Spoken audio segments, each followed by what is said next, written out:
بسم اللہ الرحمن الرحیم۔ خواجہ فرید فاؤنڈیشن کے حوالے سے جو اس سجادنشین دربار فرید کی طرف سے جو کام ہوا ہے وہ ایک جہت میں نہیں ہے، بے شمار جہتوں میں ایک ساتھ کام شروع کیا گیا ہے۔ مجھے یاد ہے کہ جب بھائی سجادنشین بنے تو اس وقت جو تھنک ٹینک تھا ان کے ساتھ، تب یہ فیصلہ ہوا کہ ہم نے ہر سمت میں قدم بڑھانا ہے، کیونکہ بہت سارا کام اب تک نہیں ہو پایا۔ یہ جو خانوادے ہیں، دربار ہیں، ان کا جو اصل جو پیغام اور جو کام تھا وہ رکا ہوا تھا۔ اسی طرح حضرت خواجہ غلام فرید کے دربار سے بھی ایک صدی تک اتنا کام نہیں ہو سکا جتنی ضرورت تھی۔ تو آج سے 20 سال پہلے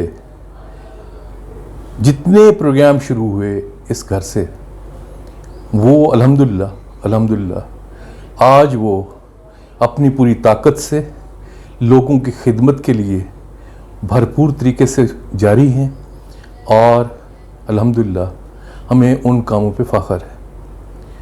اگر آپ ترتیب کے ساتھ پوچھنا چاہیں تو سب سے پہلے تو ہمیں فخر ہے اس کام پہ کہ جب نفرت کا بازار گرم تھا، جب فرقہ پرستی کا دورہ تھا، وہ کس کا تحفہ تھا اس پہ نہیں جاتے، تو اس وقت سجادنشین دربار فرید نے جھنڈا اٹھایا، علم اٹھایا، اور وہ نفرتوں کے سمندر کو عبور کرنے کی ٹھان لی۔ آپ سمجھ رہے ہیں کہ سمندر کیا تھا اس وقت، کہ ہر فکر کے لوگ کہتے تھے کہ دوسرے کافر ہیں، اور ہمت چاہیے تھی۔ بہت الزام لگے ان پہ، کوئی کہتا تھا یہ شیعہ ہو گئے، کوئی کہتے تھے یہ سلفی ہو گئے، کوئی کہتے تھے آپ کسی اور فکر کی طرف چل پڑے ہیں۔ حقیقت یہ ہے کہ صوفی ایک مسلمان ہوتا ہے، اور مسلمان کا جو عقیدہ ہے وہ دین کی اصل روح ہے، اور اسی جرت کے ساتھ انہوں نے رابطے کیے۔ پہلے پورے ملک میں درباروں پہ گئے، مدرسوں میں گئے، ہر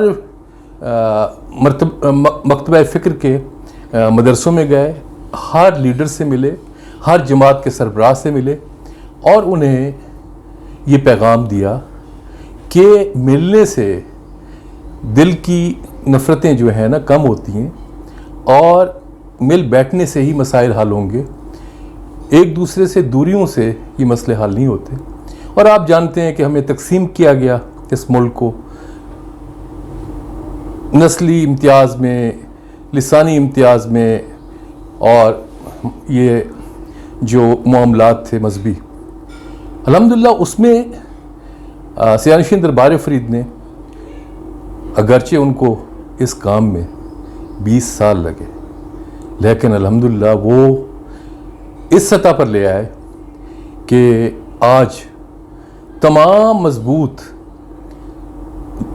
جو جماعتیں ہیں فکری حوالے سے الگ الگ اپنا نقطہ نظر رکھتی ہیں، وہ کوٹ مٹھن دربار فرید پہ آئے، وہاں حاضری دی، باشمول مولانا فضل الرحمان صاحب کے، جماعت اسلامی کے امیر کے، یا اہل تشیع کے علماء تھے، ان کے سربراہان تھے ان کی جماعتوں کے، یا تمام پیر صاحبان جن کو اپنی خانقاہوں سے نکال کے تکلیف دی گئی کہ آئیں اور اس جھنڈے کے، فریدی جھنڈے کے ساتھ مل کے ہم اس محبت کے پیغام کو عام کریں۔ اس کے بعد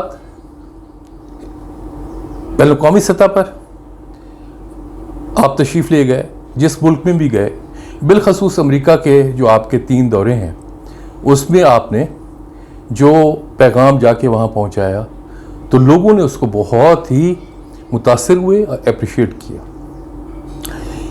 یہ ایک طویل گفتگو ہو سکتی ہے، ایک اس بارے میں، صرف ایک اسی پوائنٹ کے بارے میں ہم اس پہ بہت دیر تک بات کر سکتے ہیں۔ میں نے صرف آپ کو اس کی آؤٹ لائن دی ہے۔ اب آتے ہیں کلچر کی طرف، تو یہ بھی 20 سال پہلے فیصلہ ہوا کہ ہم نے خواجہ صاحب کے نقش قدم پہ، ان کے راستوں پہ چلنا ہے۔ انہوں نے جو اپنے کلچر سے، اپنے لوگوں سے محبت کی، لوگوں کو اس پہ جوڑا، ایک ساتھ اجتماعی سوچ پیدا کی، ان کے لیے فکر کیا روزگار کے، ان کے کلچر کو پریزرو کرنے کے لیے. یہ ساری چیزیں بھی خواجہ فرید فاؤنڈیشن کے پلیٹ فارم سے سیانشین صاحب نے اس کو بخوبی سر انجام دیا. اس کے لیے ایک ادارہ بنایا گیا، خواجہ فرید لائبریری میوزیم، اور اس میں ایک کتاب سے اس کا آغاز ہوا. گھر کے برتن اس میں جو ہمارے خاندانی وراثت میں آئے وہ رکھے، جو ذاتی کتب خانہ تھا وہ رکھا، اور پھر ایک ایک کتاب اکٹھی ہوئی، قلمی نسخے اکٹھے ہوئے، روحی کے کلچر کی اشیاء اکٹھی ہوئی، اور اس حد تک کہ اس کے لیے اگر اپنی ذاتی جائیداد زمین بیچنی پڑی تو دریغ نہیں کیا. جہاں بھی کچھ خدمت کرنی پڑی تو اسے پیچھے نہیں ہٹے. اور الحمدللہ وہ آج ایک بہت بڑا ادارہ ہے، صوفی میوزیم ہے، لائبریری ہے، جس پہ اپنی نوعیت کا پاکستان میں پہلا ادارہ ہے جس پہ پورے پاکستان کے لوگ فخر کرتے ہیں کہ ہم نے صوفیہ کے کام کو اگر دیکھنا ہو تو کوٹ مٹھن جائیں اور خواجہ فرید لائبریری میوزیم دیکھیں. اب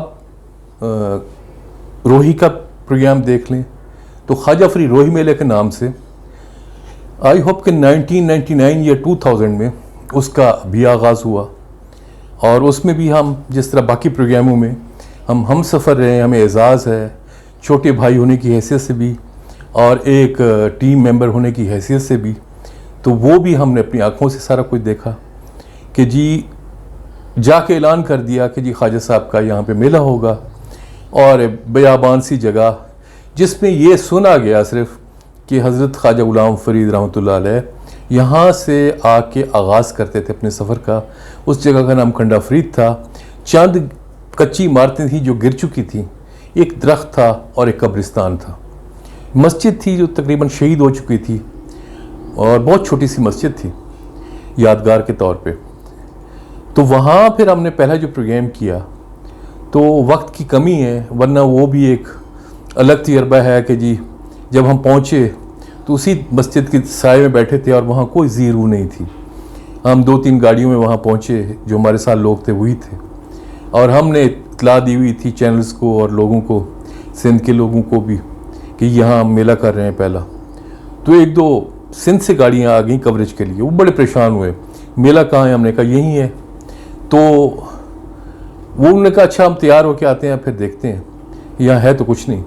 لیکن آپ یقین کریں کہ رات کو مارچ تھا میرے خیال سے، رات کو 7-8 بجے وہاں چٹ آئی ہمارے پاس کہ ہم سٹیج پہ، ایک ٹیلا تھا، سٹیج بھی ایک ٹیلا تھا، نہیں پہنچ پا رہے رش کی وجہ سے، اور ہمیں جو ہے نا کسی طرح اوپر سٹیج پہ لے آئے. تو خیر وہ آئے، انہوں نے پوری کوریج کی. تو خواجہ صاحب کی محبت کا اعجاز ہم نے وہاں دیکھا.